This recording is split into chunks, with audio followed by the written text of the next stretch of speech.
Saudando novamente os ilustres integrantes do colegiado, Ministério Público, a Defensoria, todos que nos acompanham. Passo a palavra ao relator Alexandre de Moraes.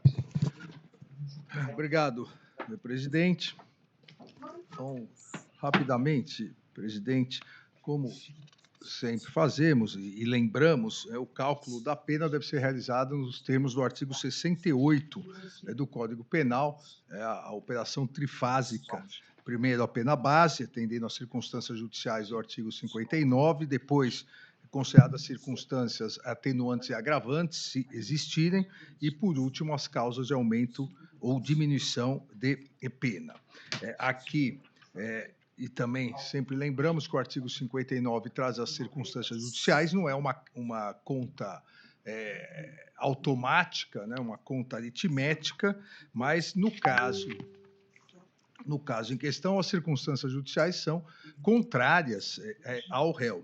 E, sendo contrárias ao réu, a pena deve ser fixada acima da pena mínima. A pena básica deve ser fixada acima da pena mínima. Aqui, se nós verificarmos a necessidade que o Código Penal estabelece da pena ser fixada como necessária e suficiente para a reprovação e prevenção do crime. Não há nenhuma dúvida de que sempre coação no curso do processo é um crime grave contra a administração da justiça. Mas as circunstâncias judiciais desse caso específico são mais graves ainda, porque houve uma atuação de um ex-deputado federal representando-se ou se colocando como representante do povo brasileiro num governo estrangeiro atuando contra o povo brasileiro, atuando contra as instituições brasileiras, atuando contra o poder judiciário brasileiro, levando informações sigilosas, informações processuais sigilosas a autoridades norte-americanas e insistindo mesmo que isso causasse um grande prejuízo econômico, social do Brasil, insistindo na coação para favorecer o seu próprio pai. Então, se nós analisarmos as circunstâncias judiciais, a culpabilidade do réu se demonstra extremamente elevada. Assim, presidente, dentro dessas circunstâncias, a pena é de 2 a 4 anos, fixo a pena base inicial fixo em 2 anos e 6 meses, 2 anos e 6 meses, e 30 dias multa. Cada dia multa no valor de 2 salários mínimos. Não há, na segunda fase, não há nem atenuantes, nem agravantes a serem aplicadas. Na terceira fase há, aqui trata-se do artigo 71, crime continuado, se verifica no mínimo 9 condutas, ou seja, são vários crimes, obviamente, em continuidade delitiva, mas são 9, no mínimo 9 momentos em que houve a execução do crime de coação no curso do processo. Por isso, entendo que deva ser ampliada, aumentada a pena nos 2/3. O crime continuado é possível de 1/3 a 2/3, aumentando, então, para a pena em 2/3, chegando a pena final 4 anos e 2 meses, 50 dias multa, cada dia multa no valor de 2 salários mínimos. Nos termos do artigo 33 do Código Penal, é fixo o regime inicial de cumprimento da pena, o regime semiaberto. Deixo aqui, presidente, de condenar por a indenização por danos morais coletivos, uma vez que essa primeira turma já fixou em julgamentos anteriores a necessidade de se apontar, por parte da acusação, de se apontar especificamente os danos, o montante, e no julgamento, inclusive, julgamento paradigmático, o julgamento relacionado ao homicídio de Marielle e outras vítimas, nós deixamos claro isso, a necessidade de se apontar quais os danos, onde e como deveria ser o ressarcimento. Isso não foi feito, então deixo de fixar.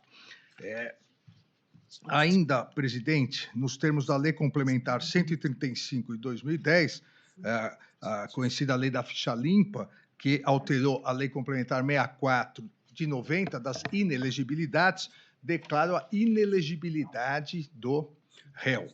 Nos termos do artigo 1º, inciso 1º, letra E, item 1, são inelegíveis aqueles condenados em decisão transitada em julgado ou proferida por órgão judicial colegiado, como é o caso, desde a condenação até o transcurso do prazo de 8 anos após o cumprimento da pena, crimes contra economia popular, fé pública e crime contra a administração da justiça, que é exatamente esse.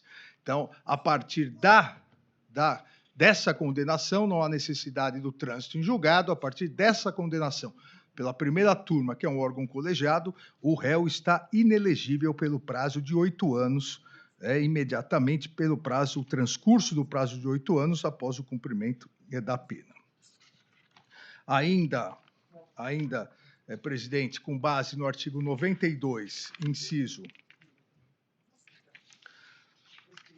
1º, letras A e B, eu declaro a perda do cargo público. O Código Penal estabelece que é efeito da condenação, da sentença penal condenatória, a perda do cargo, função pública ou mandato eletivo. Aqui, no caso do mandato, nem a necessidade de analisar, porque, como disse, no dia 18 de dezembro do ano passado, a própria Câmara dos Deputados declarou a perda do mandato de Eduardo Bolsonaro em virtude de ter se ausentado mais de 1/3 das sessões durante o ano legislativo. Mas o réu Eduardo Nantes Bolsonaro é escrivão da Polícia Federal. Inclusive, há um processo administrativo disciplinar correndo na Polícia Federal em virtude do não comparecimento dele ao trabalho. Ele foi condenado à pena privativa de liberdade superior a 4 anos. Isso já, por si só, entraria no artigo 92, 1b. Mas aqui, em alguns casos isso ocorre, a sua situação se encaixa nas duas hipóteses de perda do cargo. Porque o artigo 92, 1a, determina que a pena privativa de liberdade por tempo igual ou superior a 1 ano, nos crimes praticados com violação do dever para com a administração pública, que é exatamente esse caso. Então, ele entraria aqui, mas também na linha B, que prevê automaticamente, para qualquer que seja o crime, acima de 4 anos, é a pena que propõe 4 anos e 2 meses. Então, presidente, diante desse exposto, já rejeitamos as preliminares, julgamos procedente a ação penal e agora eu voto no sentido de condenar o réu Eduardo Nantes Bolsonaro, como incurso nas penas do artigo 344 do Código Penal, combinado com o artigo 71 também do Código Penal, crime continuado, a pena de 4 anos e 2 meses de reclusão, iniciado no regime semiaberto, e multa de 50, multa no montante de 50 dias multa, cada dia multa no valor de 2 salários mínimos, uma vez que a situação econômica do réu permite, ex-deputado federal, com cargo público até esse momento, e, além disso, como já é público e notório, tendo recebido o PIX de milhões do seu pai, a quem estava tentando favorecer nesse julgamento.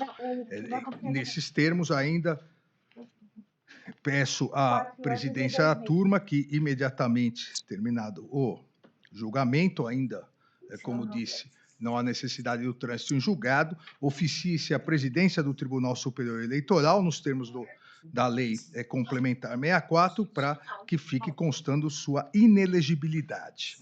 E, após o trânsito em julgado, lance-se o nome no rol do réu no rol dos culpados, guia de execução, e nos termos do artigo 15, inciso 3º da Constituição Federal, a partir do trânsito em julgado, estará suspenso dos seus direitos políticos. É o voto, presidente. Como voto, eminente ministro Cristiano Zanin. Senhor presidente, renovo meus cumprimentos e da mesma forma que o eminente relator, ministro Alexandre de Moraes, expôs agora em seu voto acerca da dosimetria, eu cheguei à mesma pena a partir do artigo 59 do Código Penal. Também fixei o regime semiaberto a partir do artigo 33, parágrafo 2º, a linha B do Código Penal, e também entendo que é incabível a substituição da pena privativa de liberdade por restritiva de direitos, tendo em vista a objetiva aplicação do artigo 44 do Código Penal. Então, por esses fundamentos, eu estou acompanhando na íntegra o eminente relator. Agradeço, Vossa Excelência. Ministra Carmen Lúcia. Presidente, também fiz constar do meu voto a dosimetria que coincide com a do ministro Alexandre de Moraes, e agora acompanhada pelo ministro Zanin, portanto, também fixei o regime inicial de cumprimento da pena no semiaberto, nos mesmos termos quanto à inelegibilidade, portanto, estou acompanhando na íntegra o voto do ministro, como disse, com voto escrito a ser anexado. Eu, de minha parte, adiro a posição majoritária já formada, embora minha dosimetria fosse um pouco diversa, tanto no que se refere à pena privativa quanto em relação à pena de multa. Mas, neste caso, em atenção à deferência ao colegiado, a minha dosimetria chegava a 4 anos e 6 meses, portanto, uma pena de multa um pouco maior. Mas, em razão da proposta de Sua Excelência, eminente relator, eu adiro em deferência ao colegiado e, por isso, proclamo o resultado. A turma, por unanimidade, condenou o senhor Eduardo Nantes Bolsonaro, nos termos do artigo 344, combinado com o artigo 71 do Código Penal, a pena de 4 anos e 2 meses, nos termos do voto do relator. Também condenou a 50 dias multa, sendo cada dia multa no valor de 2 salários mínimos. A turma, identicamente, por unanimidade, fixou o regime semiaberto para o início do cumprimento. A turma rejeitou o pleito do Ministério Público no que se refere à indenização de danos morais coletivos por falta de fundamentação na petição que inaugurou esta ação penal. Prosseguindo, a turma fixou e reconheceu o efeito legal da inelegibilidade, nos termos da Lei Complementar 64, assim como a perda do cargo efetivo que o réu mantém na Polícia Federal. Como consectário dessa proclamação, haverá imediatamente pela turma a expedição de ofício ao presidente do Tribunal Superior Eleitoral para fins de consignação da inelegibilidade. Após o trânsito em julgado, será feita a inserção do senhor Eduardo Bolsonaro no rol de culpados, será expedida a guia de execução, assim como também a suspensão dos direitos políticos. É a proclamação, em face do adiantado da hora, nós não vamos prosseguir no segundo feito inscrito na pauta. Homenageio mais uma vez o relator, assim como também os demais membros da turma, o ministro Cristiano e a nossa decana Carmen Lúcia, e agradeço a intervenção valiosa tanto do Ministério Público quanto da Defensoria. Está encerrada a sessão.